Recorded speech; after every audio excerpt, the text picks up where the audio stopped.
Hello friends, summit Pratyush में आपका स्वागत है। आज के इस नए वीडियो में हम लोग संविधान संशोधन जो कि हमारे संविधान में किया गया है उसका पार्ट 2 के बारे में पढ़ेंगे। इसके पहले के वीडियो में हम लोगों ने भारतीय संविधान संशोधन के प्रारंभिक संविधान संशोधन जो किए गए थे उसके बारे में हम लोग पढ़े थे, और उसके आगे का जो संविधान संशोधन जो कि हमारे एग्जाम्स में बार बार पूछे जाते हैं और जिनके पूछे जाने की संभावना अधिक है उसके बारे में पढ़ेंगे। तो पिछले लेक्चर में हम लोगों ने पहला संविधान संशोधन पढ़ा था, 7वां संविधान संशोधन पढ़ा था, 31वां, 36वां, 42वां, 44वां और 56वां संविधान संशोधन के बारे में पढ़ा था। तो आज उसके बाद जो इम्पोर्टेंट संविधान संशोधन है उसके बारे में पढ़ेंगे। चलिए तो देखते हैं क्या है। तो आज का जो सबसे पहला है वो है 61वां संविधान संशोधन 1989, यानी कि 61वां संविधान संशोधन 1989 में लाया गया था। इसमें क्या हुआ था कि लोकसभा और विधानसभा में पहले 1989 के पहले मतदान करने का अधिकार 21 वर्ष से ऊपर के आयु के लोगों को ही मतदान करने का अधिकार प्राप्त था, लेकिन 61वें संविधान संशोधन 1989 के तहत 21 वर्ष से घटाकर 18 वर्ष कर दिया गया। यानी कि 61वें संविधान संशोधन के तहत मतदान या मताधिकार का जो दर्जा प्राप्त हुआ लोगों को वो 18 वर्ष में ही प्राप्त हो गया। इसे हम कैसे याद कर सकते हैं आसानी से? ऐसे 61 वर्ष के कोई बुजुर्ग हैं, वो 18 वर्ष के लोगों को कह रहे हैं कि अब आप मत गए हो, मताधिकार का आपको अधिकार मिल गया है और आप अब मतदान कर सकते हैं। तो क्या किया गया और कौन से संविधान संशोधन? 61वें संविधान संशोधन 1989 के तहत मतदान देने का जो अधिकार है वो 21 वर्ष से 18 वर्ष कर दिया गया। नेक्स्ट है 69वां संविधान संशोधन 1991। हम जानते हैं कि हमारे देश में 3 केंद्र शासित प्रदेश ऐसे हैं जहां पे विधानसभा की व्यवस्था की गई है, जो है दिल्ली, पुडुचेरी और जम्मू कश्मीर। इसमें दिल्ली को राष्ट्रीय राजधानी क्षेत्र का दर्जा प्राप्त हुआ 1991 में, जो कि 69वां संविधान संशोधन के तहत हुआ। तो क्या हुआ कि कई बार प्रश्न यह पूछा जाता है कि किस संविधान संशोधन के तहत दिल्ली को राष्ट्रीय राजधानी क्षेत्र का दर्जा मिला? तो ये इसका जवाब होगा 69वां संविधान संशोधन 1991 में दिल्ली को राष्ट्रीय राजधानी क्षेत्र घोषित किया गया। नेक्स्ट है 73वां संविधान संशोधन 1992। हम अब तक जितने भी वीडियोस बनाए हैं उन सब में लगभग इसकी चर्चा मैंने किया है, जो भी कॉन्स्टिट्यूशन का वीडियो है। और आप अगर अमेंडमेंट को लेकर प्रश्न देखेंगे तो उसमें इससे बहुत सारे प्रश्न पूछे गए हैं। 73वां संविधान संशोधन और 74वां संविधान संशोधन, जो कि दोनों 1992 में आया था, लेकिन बस ये 73वां है और ये 74वां है। आइए तो देखते हैं इसमें क्या है। 73वां संविधान संशोधन में पंचायती राज व्यवस्था की बात की गई है। हम जानते हैं या आप लोग जानते होंगे कि पंचायती राज की व्यवस्था जो कि हमारे अनुच्छेद 40 में, जो कि राज्य के नीति निदेशक तत्व के अंतर्गत आता है, उसमें रखा गया था, लेकिन बहुत दिन बीत जाने के बाद राज्यों में इसे लागू नहीं किया गया था। यानी कि जिस समय संविधान बनकर तैयार हुआ उस समय यह निर्देश दिया गया था राज्यों को कि अपने अपने राज्यों में या राज्य की स्वीकृति पर ये छोड़ दिया गया था कि वह अपने अनुसार से इसे अपने राज्यों में लागू कर सकते हैं। लेकिन बहुत दिन बीत जाने के बाद भी जब इसे लागू नहीं किया गया परिपूर्ण रूप से या पूर्ण रूप से, तो इसे संवैधानिक दर्जा या वैधानिक दर्जा देने का विचार किया गया और बाद में 73वें संविधान संशोधन 1992 के तहत इसे संवैधानिक दर्जा दिया गया। इसमें क्या हुआ कि पंचायती व्यवस्था को जोड़ा गया, इसके साथ साथ 11वीं अनुसूची जोड़ी गई। इसमें ग्रामीण पंचायत या ग्राम पंचायत में 29 कार्य क्षेत्र जोड़े गए। इस 29 कार्य क्षेत्र में नल, जल, नाला और सड़क वगैरह की बात की गई है, उसको सुचारू ढंग से, सुचारू रूप से चलाने की बात की गई है, बनाने की बात की है, व्यवस्था को सुधारने की बात की गई है। और इसके साथ साथ भाग 9 भी जोड़ा गया। हमारे कई एग्जाम्स में पूछा गया, अभी हाल में ही जो पिछला एसएससी सीएचएसएल का एग्जाम हुआ था उसमें यह प्रश्न पूछा गया था कि भाग 9 किस व्यवस्था को बतलाता है, तो भाग 9 ग्राम पंचायत की व्यवस्था को बतलाता है। अब आते हैं 74वां संविधान संशोधन। यह 1992 में आया था, बाद में 1993 में इसे लागू किया गया था। तो ये 74वां संविधान संशोधन में शहरी स्थानीय निकायों का वैधानिक दर्जा दिया गया, यानी कि शहरी स्थानीय निकायों को संवैधानिक दर्जा प्राप्त हुआ। कब? 1992 में 74वां संविधान संशोधन के तहत। इसमें 12वीं अनुसूची को जोड़ा गया और इसके द्वारा 18 कार्य क्षेत्र नगर पंचायत को दिया गया। शहरी स्थानीय निकाय का अर्थ होता है नगर पंचायत, नगर परिषद और नगर पालिका। तो इसमें क्या किया गया? 12वीं अनुसूची जोड़ी गई जिसके द्वारा 18 कार्य क्षेत्र जोड़े गए। इसके साथ साथ भाग 9A 9 क जोड़ा गया। अब दोनों में अंतर क्या है देख लेते हैं कि इसमें ग्राम पंचायत की बात की गई है और इस शहरी निकाय की बात की गई है और इसमें ग्रामीण निकाय की बात की गई है। इसमें 11वीं अनुसूची को जोड़ा गया और इसमें 12वीं अनुसूची को जोड़ा गया। 11वीं अनुसूची के तहत 29 कार्य क्षेत्र जोड़े गए और इसमें 18 कार्य क्षेत्र जोड़े गए। 74वें संविधान संशोधन के तहत 18 कार्य क्षेत्र शहरी निकायों को दिया गया और 73वें संविधान संशोधन के तहत ग्रामीण निकायों को 29 कार्य क्षेत्र सौंपे गए। 73वें संविधान संशोधन में भाग 9 को जोड़ा गया और 74वें संविधान संशोधन में भाग 9A को जोड़ा गया। धीरे धीरे हमारा भाग बढ़ता गया इसी तरह से और आज भाग की संख्या 22 हो गई है। नेक्स्ट है 84वां संविधान संशोधन। और अभी हाल के ही एग्जाम में एक पूछा गया था या कई बार पूछा जाता है कि किस संविधान संशोधन के तहत लोकसभा और विधानसभा की जो सीटें हैं उसे सुनिश्चित कर दिया गया है 2026 तक। तो उसका जवाब होगा 84वां संविधान संशोधन 2001 के तहत लोकसभा और विधानसभा यानी कि निम्न सदन केंद्रों में लोकसभा और राज्यों में विधानसभा की सीटों की संख्या निश्चित कर दी गई है, जो कि 2026 तक निश्चित रहेगी। इसके बाद ही घटाया या बढ़ाया जा सकता है। हम लोग जानते हैं कि 31वें संविधान संशोधन के तहत हम लोगों ने पढ़ा था कि लोकसभा की सीट 525 से बढ़ाकर 545 कर दिया गया है। तो उसी की बात है कि लोकसभा और विधानसभा यानी जो निम्न सदन है केंद्र और राज्य में उसकी सीटों की संख्या 2026 तक निश्चित कर दिया गया है। अगर इसे बढ़ाना है या घटाना है तो वो 2026 के बाद ही कर सकते हैं। तो हमें आसानी से याद हो गया कि 84वें संविधान संशोधन के तहत 2026 तक लोकसभा और विधानसभा की सीटों की संख्या को निश्चित कर दिया गया है। नेक्स्ट है 86वां संविधान संशोधन। जब भी हमसे प्रश्न पूछा जाएगा शिक्षा के बारे में तो हम लोग 86वें संविधान संशोधन को टिक मार सकते हैं। इसमें क्या है कि 21A जो कि मौलिक अधिकार या फंडामेंटल राइट में जिसकी चर्चा की गई है, यह पहले 21A जो था वो 45वें अनुच्छेद में था जो कि राज्य के नीति निर्देशक तत्व के अंतर्गत आता था। बाद में इसे 86वें संविधान संशोधन 2002 के तहत राज्य के नीति निर्देशक तत्व से हटाकर मौलिक अधिकार में इसे डाल दिया गया। इसमें क्या था कि 6 से 14 वर्ष के बच्चों को अनिवार्य एवं निःशुल्क शिक्षा प्रदान किया जाए।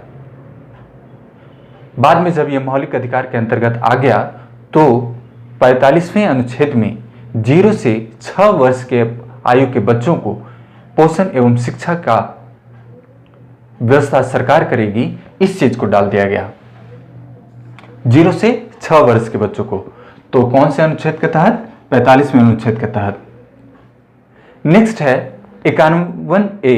हम जानते हैं कि प्रारंभ में जब 42वां संविधान संशोधन बनकर तैयार हुआ था उसमें मौलिक अधिकार 10 मौलिक अधिकार जोड़े गए थे, लेकिन बाद में 86वें संविधान संशोधन 2002 के तहत अनुच्छेद 51A में एक मौलिक कर्तव्य को बढ़ाकर यानी कि 11वें मौलिक कर्तव्य को जोड़ा गया और कई बार यही प्रश्न पूछ लिया जाता है कि 11वें मौलिक कर्तव्य में क्या बताया गया है। तो 11वें मौलिक कर्तव्य में कहा गया है कि ये माता पिता एवं अभिभावक का दायित्व है कि अपने बच्चों को जो कि 6 से 14 वर्ष की आयु के हैं उन्हें शिक्षक संस्थानों में भेजें। यह उनका मौलिक कर्तव्य है। तो 3 चीज हमें पढ़ने को मिला 86वें संविधान संशोधन 2002 के तहत। वो क्या है कि 21A जिसे मौलिक अधिकार में जोड़ दिया गया और उसमें कहा गया कि 6 से 14 वर्ष की आयु के बच्चों को निःशुल्क एवं अनिवार्य शिक्षा दिया जाएगा। और 45वें अनुच्छेद में 0 से 6 वर्ष की आयु के बच्चों को भरण पोषण एवं शिक्षा की व्यवस्था सरकार करेगी, जो कि राज्य के नीति निदेशक तत्व के अंतर्गत आता है। नेक्स्ट है अनुच्छेद 51A जिसमें 11वां कर्तव्य जोड़ा गया और यह कर्तव्य माता पिता एवं अभिभावकों को यह कहता है कि आप अपने 6 से 14 वर्ष के आयु के बच्चों को शिक्षण संस्थानों में अवश्य भेजें। सिंपल सी बात है, जब गवर्नमेंट या सरकार यह कर रही है कि आपके बच्चे को निःशुल्क शिक्षा दे रही है, तो आपका भी एक दायित्व बनता है, यानी माता पिता एवं अभिभावक का भी दायित्व बनता है कि वे अपने बच्चों को शिक्षण संस्थान में पहुंचाएं। नेक्स्ट है 51वां संविधान संशोधन 2003। 2003 के पहले मंत्रिपरिषद की संख्या या मंत्रिपरिषद के सदस्यों की संख्या कितनी होगी वो तय नहीं था। तो यह देखने को मिलता था कि कई बार मंत्रिपरिषद की संख्या कई बार बहुत ज्यादा है तो कई बार बहुत कम है। तो इसे ही सुचारू रूप से लाने के लिए 91वें संविधान संशोधन 2003 में लाया गया और उसमें कहा गया कि मंत्रिपरिषद की अधिकतम संख्या 15% से अधिक नहीं होगी। यानी ये निम्न सदन की बात की गई है, यानी कि लोकसभा, केंद्र में लोकसभा और राज्यों में विधानसभा में जो मंत्रिपरिषद होंगे उनकी संख्या 15% से कम नहीं होगी। लेकिन कई बार ऐसा है कि कुछ राज्यों में जो छोटे राज्य हैं वहां पे मंत्रिपरिषद ज्यादा नहीं रख सकते हैं, तो वहां यह भी कहा गया कि 12 से कम मंत्रिपरिषद नहीं होंगे और अधिकतम 15%। जैसे अगर 545 लोकसभा में सीट है तो इसका 15% ही जो सदस्य होंगे वो मंत्रिपरिषद के लिए मंत्री बन सकते हैं। यही है 91वां संविधान संशोधन 2003। नेक्स्ट है 92वें संविधान संशोधन 2003। इसमें क्या है, प्रारंभ में हमारे संविधान में 14 भाषाओं को जोड़ा गया था। धीरे धीरे करके यह बढ़ते गया और आज 22 भाषाओं को संवैधानिक दर्जा प्राप्त किया गया है। और जो अंतिम चरण में जोड़े गए हैं वो 92वें संविधान संशोधन 2003, कई जगह 2004 भी लिखा होता है, तो इसके तहत जोड़ा गया। इसमें जो 4 भाषाओं को जोड़ा गया है वो है बोडो, मैथिली, संथाली और डोगरी। संथाल क्षेत्र में संथाली बोली जाती है और मैथिली बिहार क्षेत्र में बोली जाती है। तो कई बार प्रश्न पूछा जाता है कि मैथिली, या यह प्रश्न पूछा जाता है कि बिहार क्षेत्र से कौन सी भाषा है जिसे संवैधानिक दर्जा प्राप्त है, तो वो है मैथिली। मैथिली भाषा को भारतीय संविधान में संवैधानिक दर्जा प्राप्त है। 100वां संविधान संशोधन नेक्स्ट है 2015। इसमें क्या हुआ कि बांग्लादेश और भारत के बीच में भूमि समझौते कानून को भूमि समझौते संशोधन किया गया, यानी कि बांग्लादेश और भारत के बॉर्डर पे भूमि हस्तांतरित किया गया था। इसमें भारत ने 111 गांवों को बांग्लादेश को सौंपे और 51 गांवों को बांग्लादेश ने भारत को सौंपे थे। तो इसमें क्या हुआ, बांग्लादेश और भारत के बीच भूमि हस्तांतरण हुआ, जो कि 100वां संविधान संशोधन 2015 के तहत आता है। नेक्स्ट है 101वां संविधान संशोधन 2016। इसके बारे में बहुत सारी चर्चाएं हुई थी, क्योंकि इसका बहुत ही लंबा चौड़ा इतिहास है। तो बहुत बारे सब लोग सुने ही होंगे कि इसमें क्या हुआ था, जीएसटी बिल को लाया गया था, जीएसटी लाया गया था, जो कि 1 जुलाई 2017 से लागू कर दिया गया। ये बहुत ही इम्पोर्टेंट है और मैं आशा करता हूँ कि आपको याद हो गए होंगे। चलिए तो एक बार फिर से हम लोग रिवीजन कर देते हैं। इसमें क्या हुआ, 61वां संविधान संशोधन 1989, इसमें क्या हुआ कि लोकसभा और विधानसभा, लोकसभा विधानसभा या कोई भी मतदान आप जो देते हैं तो उसमें मताधिकार की जो आयु है 21 वर्ष से घटाकर 18 वर्ष कर दिया गया। 69वां संविधान संशोधन, दिल्ली को राष्ट्रीय राजधानी क्षेत्र के रूप में दर्जा दिया गया। 73वां संविधान संशोधन, इसमें ग्राम पंचायत की व्यवस्था की गई है और वहाँ 11वीं अनुसूची जोड़ी गई, जिसके अंतर्गत 29 कार्य क्षेत्र आते हैं और भाग 9 को जोड़ा गया। 74वां संविधान संशोधन, इसमें शहरी स्थानीय निकायों को वैधानिक दर्जा दिया गया और इसमें 12वीं अनुसूची को जोड़ा गया और जिसके अंतर्गत 18 कार्य क्षेत्र आते हैं। इसके साथ साथ इसमें भाग 9A को जोड़ा गया। नेक्स्ट है 84वें संविधान संशोधन 2001, इसमें कहा गया कि 2026 तक लोकसभा विधानसभा की सीटों की संख्या निश्चित कर दी गई है, जिसे 2026 तक बढ़ाया नहीं जा सकता। नेक्स्ट है 86वां संविधान संशोधन 2002, इसके तहत 3 प्रावधान लाए गए, 21A, अनुच्छेद 21A, 45 और 51A में। 21A में कहा गया 6 से 14 वर्ष की आयु के बच्चों को सरकार निःशुल्क एवं अनिवार्य शिक्षा देगी और यह जो कि पहले 45वें अनुच्छेद में था, इससे जो कि राज्य के नीति निर्देशक तत्व के अंतर्गत आता था, इसे बाद में मौलिक अधिकार में डाल दिया गया और इस 45वें अनुच्छेद में 0 से 6 वर्ष के बच्चों को भरण पोषण और शिक्षा की व्यवस्था की बात की गई है। नेक्स्ट है 51A, इसमें 11वां कर्तव्य जोड़ा गया और इसमें कहा गया कि माता पिता एवं अभिभावकों को यह दायित्व बनता है या यह कर्तव्य है कि वे अपने बच्चों जो कि 6 से 14 वर्ष की आयु के बीच के हैं उन्हें शिक्षण संस्थान तक पहुंचाएं। नेक्स्ट है 91वें संविधान संशोधन 2003, इसमें मंत्रिपरिषद की संख्या अधिकतम 15% हो सकता है, लेकिन जो छोटे राज्य हैं उसमें न्यूनतम 12 और अधिकतम 15% होंगे।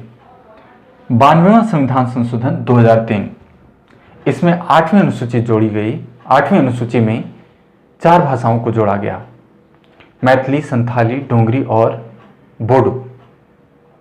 100वां संविधान संशोधन 2015 के तहत बांग्लादेश और भारत के बीच भूमि हस्तांतरण की व्यवस्था की गई।